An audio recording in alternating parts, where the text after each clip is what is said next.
కొన్ని ప్రాంతాల్లో ఆక్రమించిన ఇళ్ళు ఆ ప్రాంతాల్లో ఇల్లు నిర్మించారు. తర్వాత నిర్మించిన ఇళ్ళకి అవుట్ఫుల్ డ్రైన్స్ లేకపోవడం, వరద ఎటు వెళ్తుందో తెలియక అది విజయవాడ సగం నగరాన్ని వరద నీరుతో ముంచెత్తేసింది. ప్రతిసారి ఇప్పుడు మీరు హైదరాబాద్లో చూసినా కానీ వీళ్ళు వాళ్ళ హైడ్రాన్ జెట్ వాళ్ళు స్టార్ట్ చేసి డెమాలిషన్ డ్రైవ్, కొన్ని వందల చెరువులు ఉన్న ప్రాంతాన్ని, లోతట్టు ప్రాంతాలని, ఫుల్ ట్యాంక్ లెవెల్ ప్రాంతాలని ఒక 20 yearsగా 30 yearsగా ఏం లేదు, వరద లేదు, నీళ్లు లేవు అని చెప్పి ఇల్లు కట్టేయడం జరిగింది అక్కడ కూడా.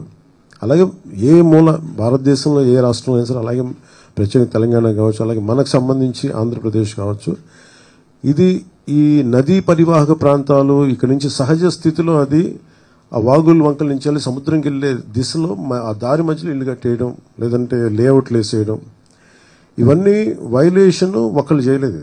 కొన్ని దశాబ్దాలుగా కొంచెం ఇంక్రిమెంటల్గా చేసుకుంటూ వచ్చి అది ఇది చేసుకుంటూ వచ్చారు. ఇది కూడా మేము అడ్డగోలుగా కూర్చోబెట్టి ఇది వైసీపీ ప్రభుత్వం మాటలు కాకపోతే వాళ్ళు చేసి ఉండాల్సింది. ఎంతో కొంత ప్రయత్నం కూడా చేయకుండా ఇలాంటి పరిస్థితుల్లో ఇంత సమర్థవంతంగా ఆ వయసులో ఆయన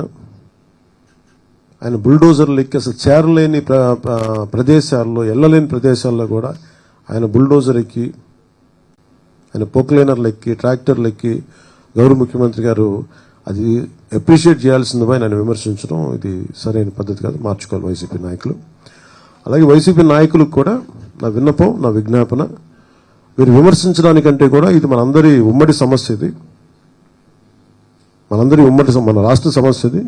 సో మీరు కూడా నడుము వంచి, మీరు కూడా బయటకు వచ్చి, మీరు కూడా సహాయక చర్యల్లో పాల్గొనాలని మనస్ఫూర్తిగా కోరుకుంటా ఉన్నాను. అలాగే గత 2-3 రోజులుగా నేను కనిపించట్లేదు అది అని మాట్లాడుతాను. ఒకటి చెప్తాను, ఇప్పుడు నేను వస్తే నాకు ఇబ్బంది ఏంటంటే ఈ సహాయక చర్యల్లో ఇబ్బంది పడిపోద్ది. ఒకసారి అందరిని మీద పడటం, దానివల్ల అధికార యంత్రాంగానికి కూడా ఒత్తిడి అవుద్ది. దానివల్ల నన్ను వాళ్ళు చెప్పడం వల్ల రాలేకపోయాను. అది నిన్న మీకు క్లియర్ కట్గా తెలియజేశాను. ఇంకా దీన్ని విమర్శించాలని ఎవరన్నా వైసీపీ నాయకులు అనుకుంటే భవిష్యత్తులో ఎప్పుడైనా సరే మీరు నాతో పాటు రావచ్చు, ఎక్కడికైనా సరే నాతో పాటు నా కాన్వాయ్లో తీసుకెళ్తాను మిమ్మల్ని, నాతో పాటు నడవండి. ఎలా ఉంటుందో మీకు అర్థం చేసుకున్నప్పుడు అప్పుడు మీరే సలహా ఇస్తారు. అందుకని దయచేసి దీన్ని ఒకసారి మీ దృష్టికి తీసుకొస్తారు. కానీ విమర్శించే వైసీపీ నాయకత్వానికి ఎవరికైనా సరే రాష్ట్ర ప్రభుత్వం చేస్తున్న ఈ చర్యల మీద ఎవరన్నా విమర్శించదలుచుకుంటే వాళ్ళందరికీ కూడా ఫస్ట్ మీరు సహాయం చేసి మాట్లాడండి. మీరు సహాయం చేసి మీరు బయటికి వచ్చి మీరు మాట్లాడి ఇళ్లలో కూర్చొని కాన్ఫరెన్స్లు పెడితే సరిపోదు. మీరు లోపలికి వచ్చి దిగండి మనస్ఫూర్తిగా. అలాంటి పరిస్థితులు అంటే మేము కూడా మాతో కలిసి తీసుకెళ్తాం. అలాగే వరద ప్రభావిత ప్రాంతాల్లో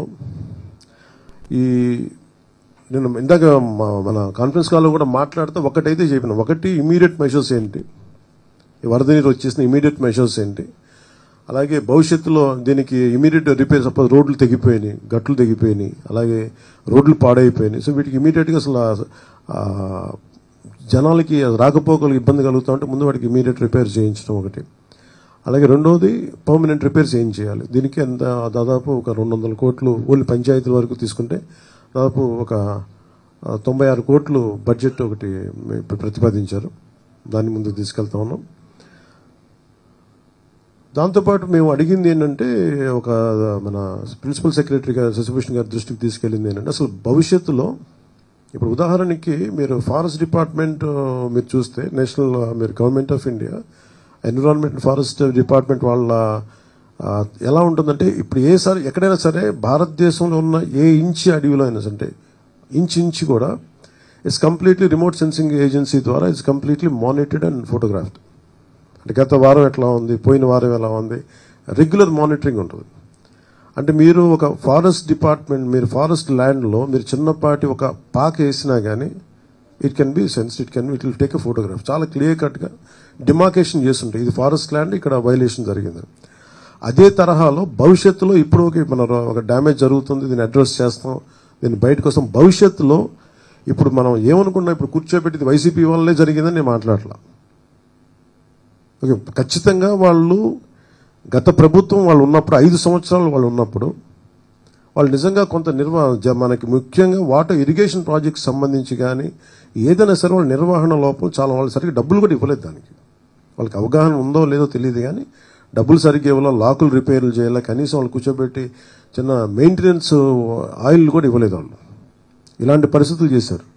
అలాగే మీరు అన్నమయ్య మీరు వించా డ్యామ్ కూడా మొన్న కూడా నేను మన కడపకి వెళ్తే ఆ జిల్లాలో కూడా చూస్తే వాళ్ళు చాలా నిర్లక్ష్యంగా లష్కర్ ఒక ఆయన వచ్చి చెప్తున్నాడు, ఇక్కడ మీరు ఇక్కడ వరద వచ్చేస్తుంది మీరు పట్టించుకోండి అంటే ఒకళ్ళు పట్టించుకోలేదు.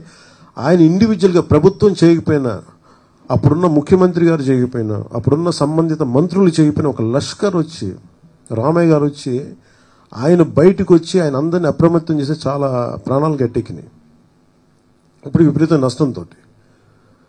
సో ప్రతి పనికి అలాగే ఈరోజు మేము అందరం కోరుకుంటుంది కూడా మీరు ప్రభుత్వాలు, మీరు మా గత ప్రభుత్వాలు దీన్ని అర్థం చేసుకొని మా సహకరించాలని మనస్ఫూర్తిగా కోరుకుంటాం. అలాగే వరద ప్రాంతాల్లో, ప్రభావిత ప్రాంతాల్లో నిత్యం పర్యటిస్తూ అన్నిత్యం అధికారులతో సమీక్షిస్తూ గౌరవ ముఖ్యమంత్రి చంద్రబాబు గారు తిరుగుతూ ఉన్నారు. అలాగే NDR national disaster response force, అలాగే స్టేట్ డిజాస్టర్ రెస్పాన్స్ ఫోర్స్, అలాగే పోలీసు, అలాగే మరి నిజంగా నిన్న డిజాస్టర్ మన పైకి వెళ్తే పైన మన డిజాస్టర్ మన state disaster response force command సెంటర్కి వెళ్తే ఫస్ట్ టైం మీడియా ఎంత యాక్టివ్గా ఉన్నారనేది నాకు చాలా చాలా ఆనందం వేసింది. ఆయన సిసోడే గారు చెప్తా ఉన్నారు, state disaster response force head చేశాను. కొన్నిసార్లు మాకంటే కూడా మీడియా వారే చాలా ముందులో ఉన్నారు. ఇది కొన్నిసార్లు మాకు బాగా తెలియజేస్తాం, అందుకని పర్టికులర్గా మేము మీడియాని కూడా ఫాలో అవుతుంటామని చెప్పారు. అలాగే దాదాపు 29 మంది ఈ వరదల వల్ల ప్రాణాలతో చనిపోయారు, మన ప్రాణాలు కోల్పోయారు. 2 మంది మిస్ అయ్యారు. యాజ్ ఆన్ టుడే ఒక 200 పైచిలకు జంతువులు, పశువులు చచ్చిపోయినాయి. అలాగే ముఖ్యంగా 59,848 ఈ మన మనకి పౌల్ట్రీ బర్డ్స్ చచ్చిపోయినాయి. మనుషుల కోసమే కాకుండా జంతువుల కోసం కూడా మరి ప్రత్యేకించి ఒక 131 హెల్త్ క్యాంప్స్ ఓన్లీ పశువుల కోసం పెట్టాం. నెంబర్ ఆఫ్ యానిమల్స్ ట్రీట్ చేసింది దీనివల్ల 8,741 మంది 41 పశువులను ట్రీట్ చేశాం. వ్యాక్సినేటెడ్ యానిమల్స్ దీంట్లో 12,784. అలాగే చాలామంది మత్స్యకారులు పడవలు దెబ్బతిన్నాయి, ఒక 60 పడవలు దెబ్బతిన్నాయి. అలాగే ఆ రోడ్లు భవనాల శాఖకు సంబంధించిన రోడ్లు దాదాపు 3,312 కిలోమీటర్ల లెంత్ రోడ్డు దెబ్బతిన్నాయి.